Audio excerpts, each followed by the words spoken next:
Vestiti di bianco con quella che sembra una sorta di tunica e a coprire il volto più con passamontagna un cappuccio che ricorda quello dei penitenti con 2 fessure per gli occhi. Chi ha visto i rapinatori all'opera fa riferimento agli indumenti utilizzati dal Ku Klux Klan. Anche per questo non sarà facile individuare i banditi che hanno fatto irruzione al Tigotà di Paese in pieno giorno, facendosi consegnare parte dell'incasso, circa 500 euro, puntando addosso alla commessa che si trovava alla cassa un'arma lunga, forse un fucile mitragliatore, difficile dire se giocattolo o meno. Nel negozio anche dei clienti e altre 2 commesse che stavano operando nei reparti sul retro. Questo il frame catturato da un telefonino mentre i delinquenti si davano la fuga a bordo della Ford Focus trovata poco dopo il colpo nelle vicinanze dell'hotel BHR. È qui che i carabinieri stanno acquisendo tutte le informazioni necessarie, comprese le immagini della videosorveglianza. Saranno utili anche gli occhi elettronici privati per capire la traiettoria di fuga ed eventuali passi falsi.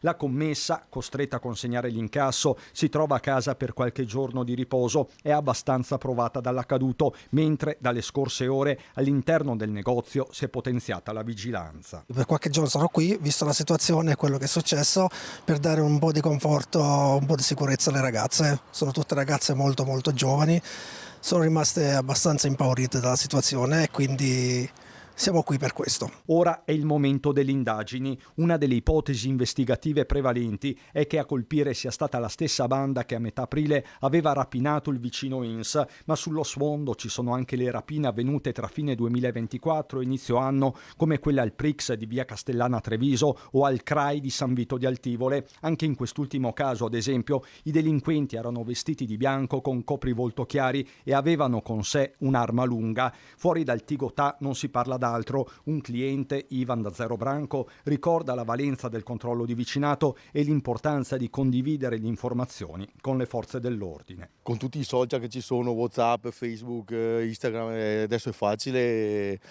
muovere un bel po' di gente se si ha l'intento di fare qualcosa di buono, insomma. Più controlli, questo è importante per la nostra sicurezza e tutto.